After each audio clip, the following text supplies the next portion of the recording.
about the Raila's 2-week ultimatum. So I will invite you to comment on that. I'm curious what you have to say to that. He says UN inspectors to be the ones carrying out the audit of the electoral process.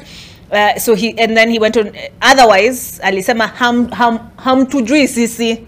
That is what he said. You don't know us. You don't know us. Yes. And ask Moi. Yes. Ah, you watched? Yes. That is what he said. You know, I think I've been trying to make a point which maybe, and I'm a teacher. I don't know how I'm failing to make the point. No, it's your students. The point I'm trying to make is this, and I hope people are listening and they should share with Kimani Ichung'wah and Ruto and the rest. Raila just want to give them trouble. So when you talk of 2 weeks, that is almost an impossible demand. These are not boys you can just summon, come to Kenya in 2 weeks. And Kenya is a sovereign state. They can't just land here. So these are impossible demands you are making. And that's why Prof here is getting it wrong. He wants a rational approach, logical approach, educate people, go to Lake Victoria, the shores and tell them there's so much fish here, yet the government is, no!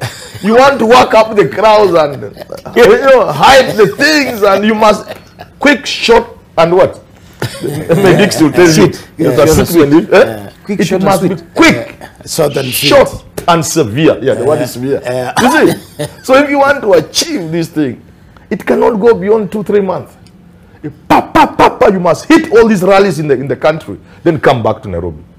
And by the time you come back to Nairobi, Ruto will sit down and listen to what you are saying. Because you'll be telling him, leave State House. This is what I'm trying to tell you. People are not getting it.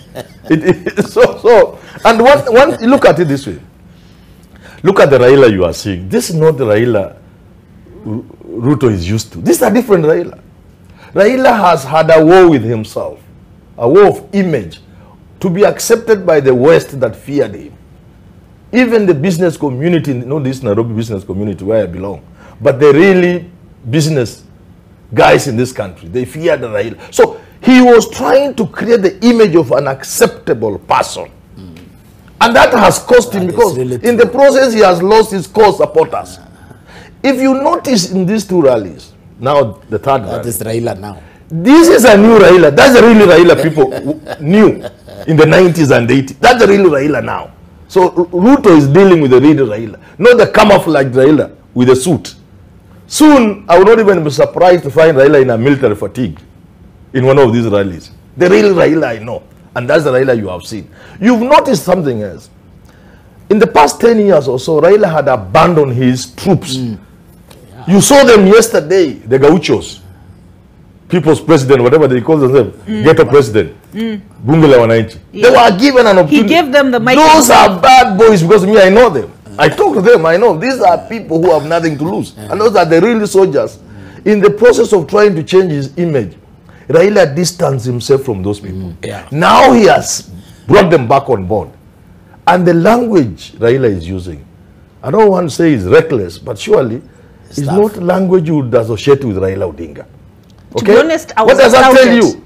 Even by Martha Karua. Yes. Because she said you die once. Once. Unazaliwa siku moja. These are guys all out to cause trouble. They have nothing to lose. And we have been progressively moving to this point, and I've warned many times. The moment you remove hope, you are creating anarchy. The hope that you can win the president in this country has been completely removed now. So people at a point, they are saying, we do it another way, which is not good for any country.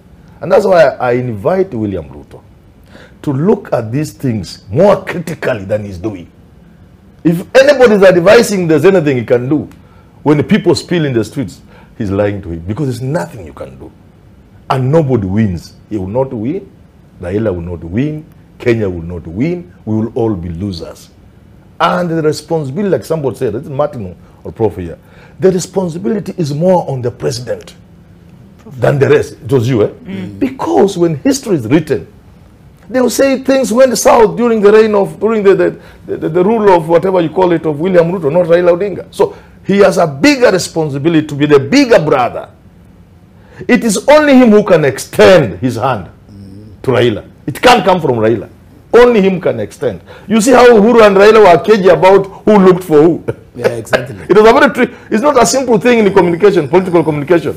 It's a very serious thing. Who looked for who? They were avoiding it. But in this instance, it is Ruto to extend his hand to Raila Odinga in the interest of this country. Because none of them will win. Because the Raila I am seeing, the Mother Karua you had, the people you are seeing, you cannot manage them using state power. State power is so limited. State power works when things are moving well. And when there is hope that there is a next election coming and I can win it. But if you have removed that hope, and you see this is not whether it is true or not, whether it's factual or not, it is a question of perception. The perception around the corner now, around this country, is that you cannot have power in a democratic way. That's the perception. Okay. It could be far from the fact and from the truth. But in public affairs, perception is king.